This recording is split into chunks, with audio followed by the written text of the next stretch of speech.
Mom and Dad drove me out to Harvard the fall I transferred. Looking back, I know I was frightened. I sat in the back seat for hundreds of miles, and every once in a while I would look up, then watch my parents' conversations.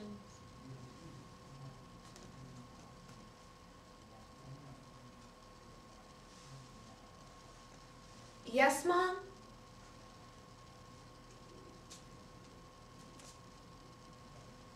At the gas station, no, nothing happened.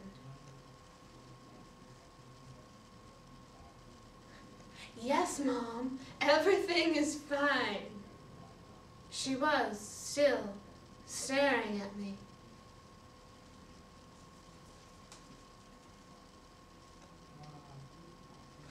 Mom, no, I want to go to Harvard. I love Indiana, but cut it out. A few minutes later, we were crossing over the Charles River. Another sign read Cambridge. Dad pointed to that sign and looked at me. I saw a tear beginning in the corner of his eye.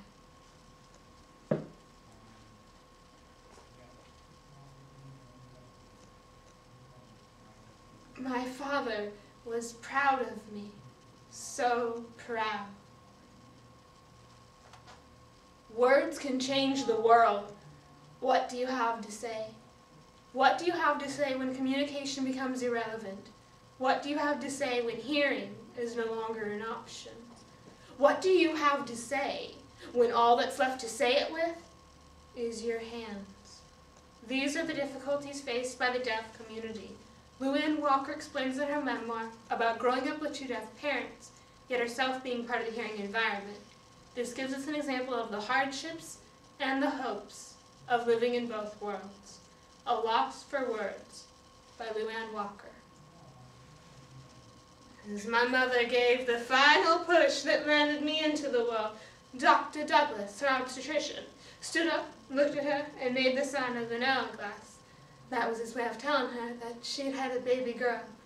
Dad passed out cigars to the men at work and cradled his arm to let the men know his wife had had their child. He pulled out the white notebook he always carried around and wrote, "Girl." Underneath it he wrote, "Luann." Speech was always an effort for them, so they only spoke in signs. When teaching me, Mom would prop me up and say,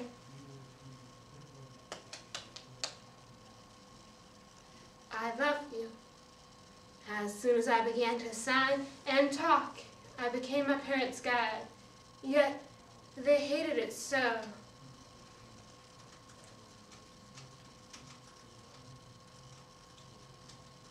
They would request everything. As practical people, they had no other option. But they still did not want to rely on me. A few weeks after my 4th birthday, my sister Kay was born.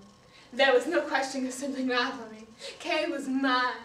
I was tall and skinny before and loved to push her stroller around.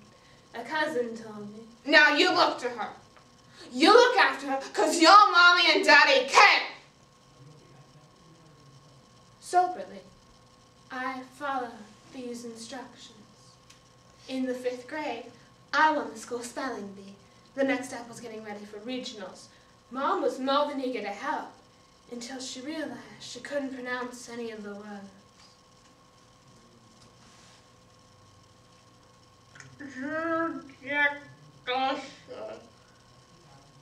Mom, no, that's not a word.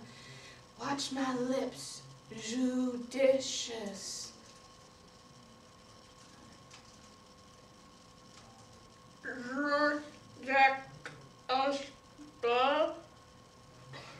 Mom, no, that's not a word.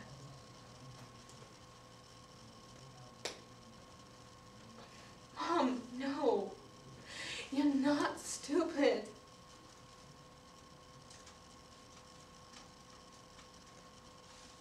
She said, "I'm deaf." It's a crude sign, an insult. I grew up eventually and chose a college geographically and physiologically between Indianapolis and Montpelier, Ball State. At Ball State, we were required to take various physical education courses. I signed up for golf.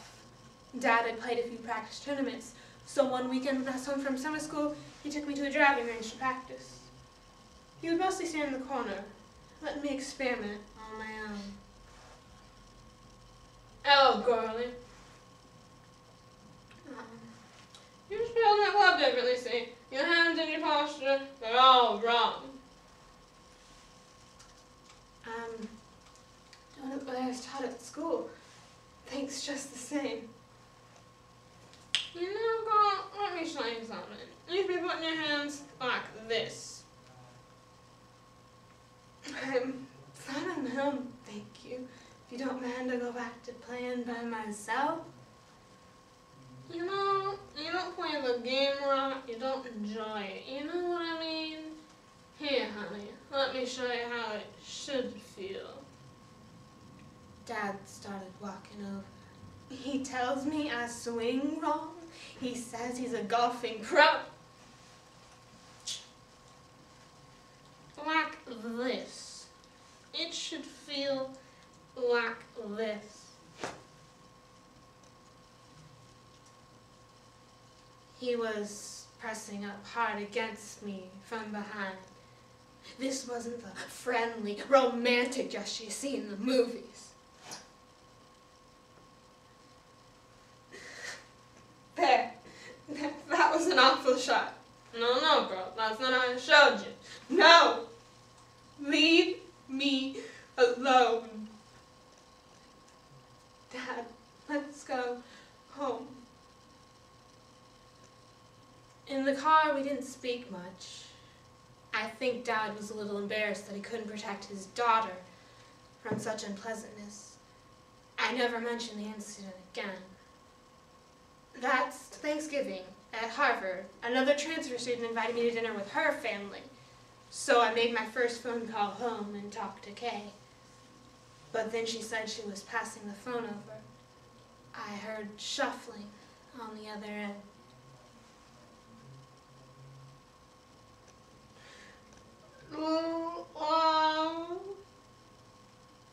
It was Mom.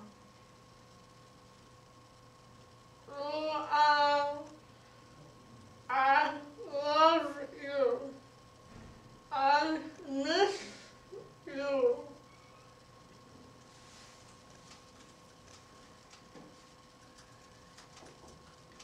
"My sweet daughter.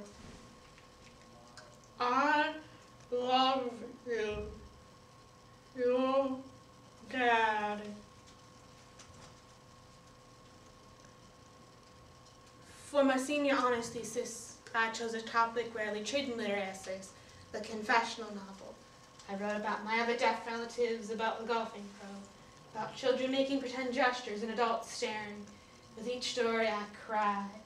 The litany, "Be good, be good, be good," was so loud in my head. I felt guilty. It's easy to feel guilt.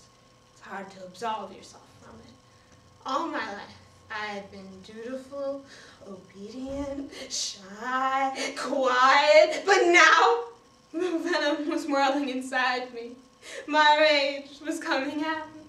I held vases to the floor to smash them. I slammed my fists into walls. I got rid of my responsibilities. I was tired of one obligation coming up and 100 more falling on top of them. I was sick of taking care of my mother and my father and anyone who needed my help at any time at all.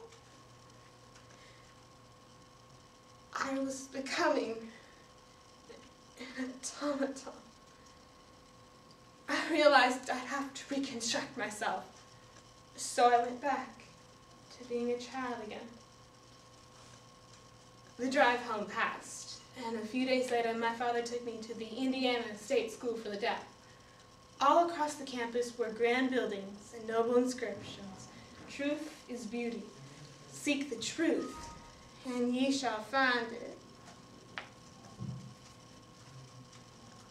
They were going to tear down the building my father lived at for 12 years. And the same for my mother's too. That day, I discovered something new. All my life, I had been judging people on the deafness, not on the inner quality or character. That day, I was doing something every child must do. I was rediscovering my parents.